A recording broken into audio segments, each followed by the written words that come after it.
மூச்சு திணறல், மூச்சு இழைப்பு, குரட்டையால் அவதியா? நுரையீரலை ஆரோக்கியமானதாக்கி எளிதாக சுவாசித்திடுங்கள். தங்கம் 24x7 ஆஸ்துமா சிகிச்சை நாமக்கல் மற்றும் கான்பூர்.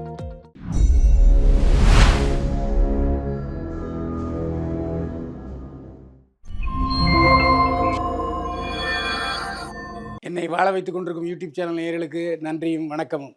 கிங் சேனல் நேயர்களே, இப்போது நாம் பார்க்க போவது விடாமுயற்சி படத்தின் திரை விமர்சனம். விடாமுயற்சி படத்தில் அஜித், த்ரிஷா, ரெஜினா கசாண்ட்ரா, அர்ஜுன், ஆரவ், வைபவ் மற்றும் பலர் நடித்திருக்கிறார்கள். ஓம் பிரகாஷ், நீரவ் ஷா ஆகியோர் ஒளிப்பதிவு செய்திருக்கிறார்கள். அனிருத் இசையமைத்திருக்கிறார். பிரேக் டவுன் என்ற படத்தின் கதைக்கு திரைக்கதை அமைத்து வசனம் எழுதி இயக்கியிருக்கிறார் மகிழ் திருமேனி. இந்த படத்தை லைக்கா புரொடக்ஷன்ஸ் தயாரித்திருக்கிறது. லைக்கா புரொடக்ஷன் சார்பில் தலைமை நிர்வாகி திருக்குமரன் தயாரிப்பு மேற்பார்வையை கவனித்திருக்கிறார். அஜித், த்ரிஷா காதலிக்கிறார்கள், திருமணம் செய்து கொள்கிறார்கள், கற்சிதைவு நடக்கிறது. இதற்கிடையே த்ரிஷாவினுடைய மனம் வேறொருவரை நாடுகிறது. இதனால் அஜித்தை விட்டு பிரிய நினைக்கிறார். இதுதான் கதை. ஓவரால் இந்த கதையை சொன்னோம்னாக்கா நான் உங்களை படம் பார்க்க விட மாட்டேன். ஏன்னா அந்த அளவுக்கு இதான படம்னு தெரிஞ்சிடும். அதனால் ஓரளவு ஒரு வரி கதையை நான் சொல்லியிருக்கிறேன். படத்தில் அஜித் இதுவரை இல்லாத அளவுக்கு உணர்ச்சிகளை பொட்டியிருக்கிறார். பல படத்தில் ரொம்ப சிம்பிளாக நல்லா நடிச்சுப்பார். இந்த படத்தில் உணர்ச்சி பிரவாகமாகவே மாறிவிட்டார். அதாவது காதல் தோல்வி, காதல், கல்யாணம், கல்யாணத்துக்கு அப்புறம் மனைவியோட அந்யூன்யமாக இருக்கிறது, குழந்தை கற்சிதைவு, மனைவி இன்னொருவனுடன் ஓடிப்போக தயாராகிவிட்டாள் என்று நினைத்தும் அதை பெரிதுபடுத்தாத தொடர்ந்து மனைவியை காதலிப்பது. இதுதான் கதை.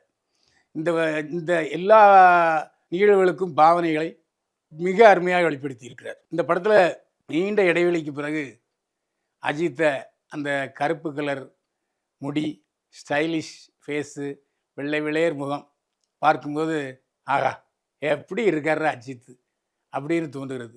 3 கட்டமாக படத்தை பிரித்திருக்கிறார்.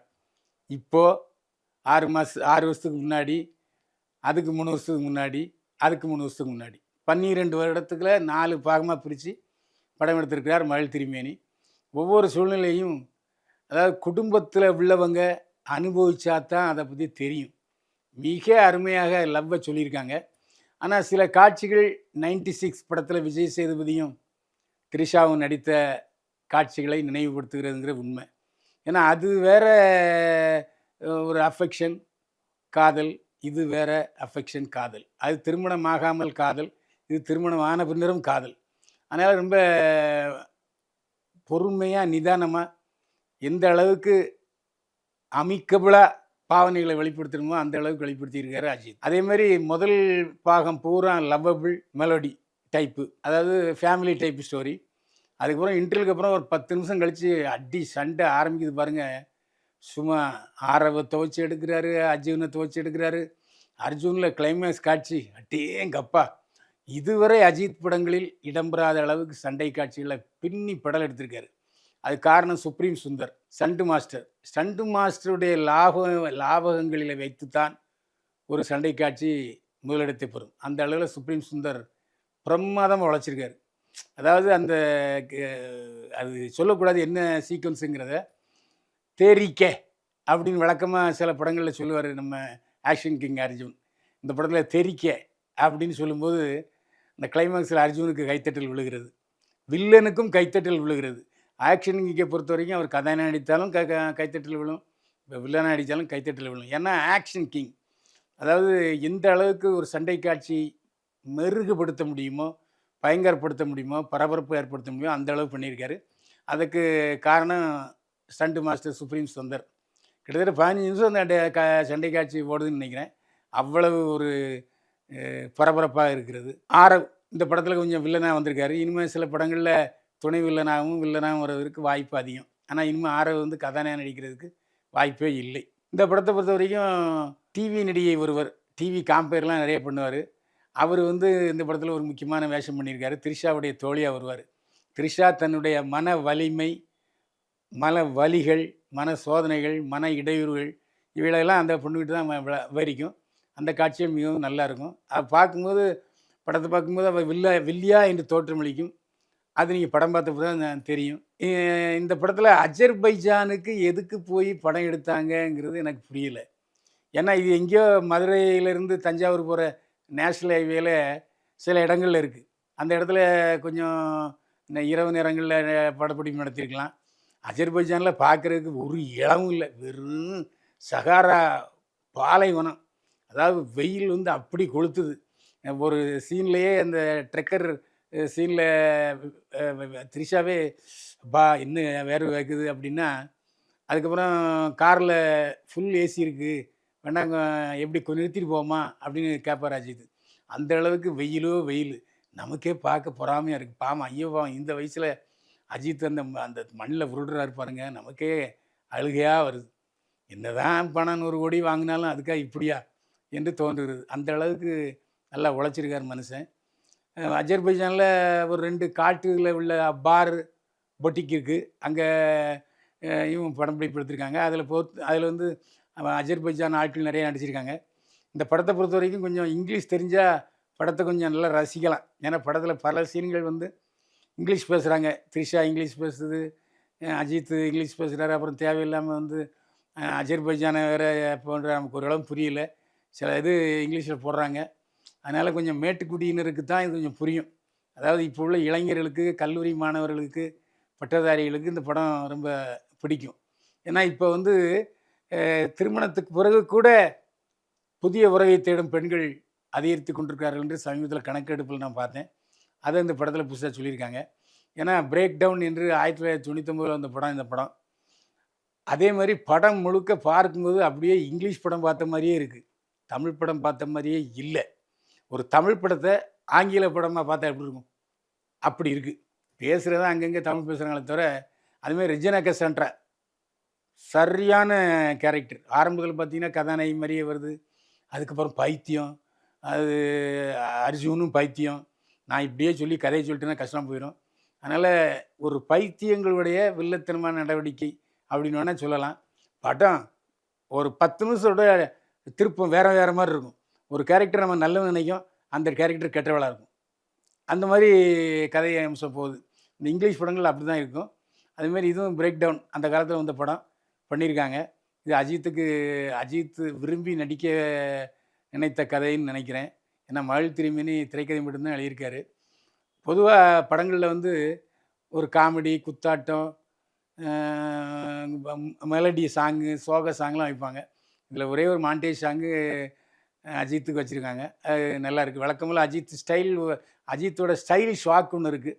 அது படத்தில் நிறையா இருக்குது. ஆனால் என்னென்னா, அஜித்தை பல ட்ரெஸ்ஸுகளில் பார்க்கணுன்னு விரும்பிய ரசிகர்களுக்கு ஏமாற்றம். ஒரே ஒரு ஸ்கார்பியோ போட்டுட்டு வருவார். ஆனால் படத்தில் எப்பா இந்த கார் சேசிங்லாம் இருக்க டூப்பே கிடையாதுங்க. ரியல் உருண்டு உருண்டு உருண்டு எப்பா. அஜித் வந்து கார் ரேஸ் பிரியர், கார் ஓட்ட தெரிந்தவர் என்பதனால அதை சமாளிச்சிருக்காரு. அந்த அளவுக்கு கார் சேசிங் இதுவரை தமிழ் படங்களில் பார்க்க முடியாத அளவுக்கு கார் சேசிங்.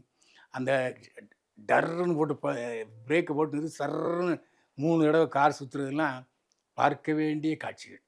நாம் கொடுத்த காசுக்கு ஜீரணம் ஆகுது. அதில் எந்த சந்தேகமே இல்லை. ஆக்ஷன் சைடும் சரி, லவ்வபுள் சைடும் சரி. ஒரே ஒரு விஷயம், காமெடி இல்லை, குத்தாட்டம் இல்லை, அவ்வளோதான். மற்றபடி என்டர்டெயின்மெண்ட் மூவிக்குள்ள அத்தனை அம்சங்களும் படத்தில் இருக்குது. அதில் எந்த சந்தேகம் இல்லை. ஒளிப்பதிவு நிரஷா, ஓம் பிரகாஷ். ஆரம்பத்தில் அஜர்பைஜானில் இந்த ஸ்டார் ஹோட்டலில் தங்கிட்டு லவ்வை தெரிவிக்கிற கட்டங்கள் போகிறதெல்லாம் கொஞ்சம் டல் லைட்டாக இருக்குது. பிரைட் லைட் இல்லை. கேட்டால் நைட்னே சொல்லிடுறாங்க படத்தில். அது கொஞ்சம் தெளிவில்லாமல் இருக்குது. அதே சமயத்தில் த்ரிஷா இந்த படத்தில் முழுக்க முழுக்க வேறு அவருடைய சொந்த கதையோ என்று தோன்றுகிறது. அவருக்கு என்ன சொல்கிறா, நமக்கு சில நேரங்களில் தனிமையாக இருக்கிறது நமக்கு சந்தோஷமாக இருக்குது. திருமணத்தில் நம்பிக்கை இல்லைன்னு த்ரிஷாவுடைய சொந்த வாழ்க்கையில் அனுபவங்களை வசனமாக சொல்லியிருக்கிறாரான்னு தெரியல. முகத்தில் அந்த அளவுக்கு த்ரிஷா நல்லா நடிச்சிருக்காங்க. ஒரு சில காட்சிகள் த்ரிஷாவுடைய கவர்ச்சியும் கண்ணை குத்தும் அளவுக்கு இருக்கிறது. அதில் எந்த சந்தேகமுமே இல்லை. படத்தில் த்ரிஷாவும் ரெஜினா கசாண்ட்ராவும் தான் லேடிஸுங்கிற முறையில். த்ரிஷா வந்து நம்ம ஊர் பொண்ணு மாதிரி இருக்குது. ரெஜினா கசாண்ட்ரா பைத்தியமானு தெரியல, இல்லாட்டி வெளிநாட்டிலே வாழ்ந்த பெண்ணான்னு தெரியல. அட்டேங்கப்பா என்ன வளர்த்தி, வேறு டைப்பாக இருக்குது. ஆம்பளை மாதிரியே இருக்குது. அதுவும் அர்ஜுனும் நல்ல வேளை அர்ஜுனுக்கும் ரெஜினா கசான்ட்ராவுக்கும் ஒரு மெலடி பாட்டு வைக்கலை.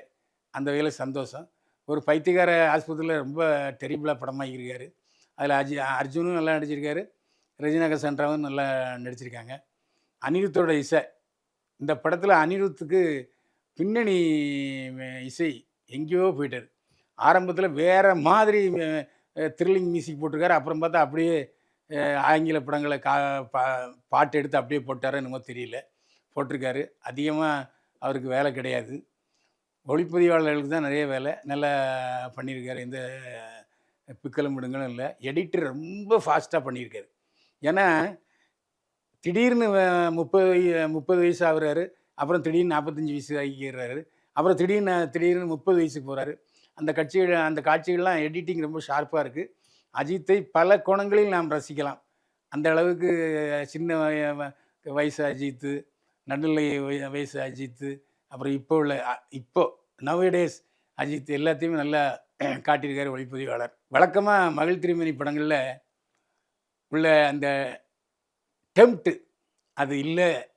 அந்த மகள் திருமணியுடைய ஸ்டைல் இந்த படத்தில் மிஸ்ஸிங். அதில் எந்த சந்தேகமும் இல்லை. இதுக்கு முன்னால் மகள் திருமணி படங்கள் எல்லா படங்களையும் பார்த்துருக்கேன்.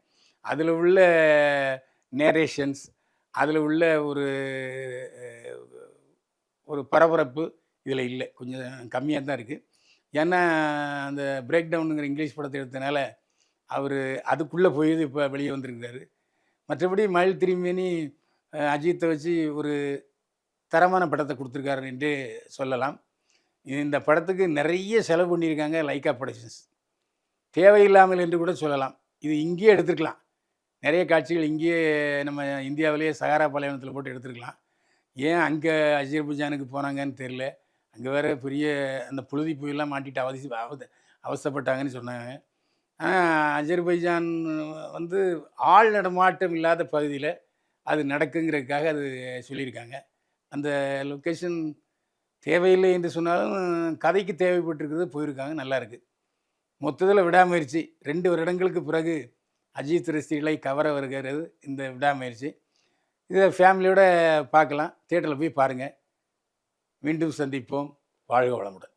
மூச்சு திணறல், மூச்சு இழைப்பு, குரட்டையால் அவதியா? நுரையீரலை ஆரோக்கியமானதாக்கி எளிதாக சுவாசித்திடுங்கள். தங்கம் 24x7 ஆஸ்துமா சிகிச்சை நாமக்கல் மற்றும் கான்பூர்.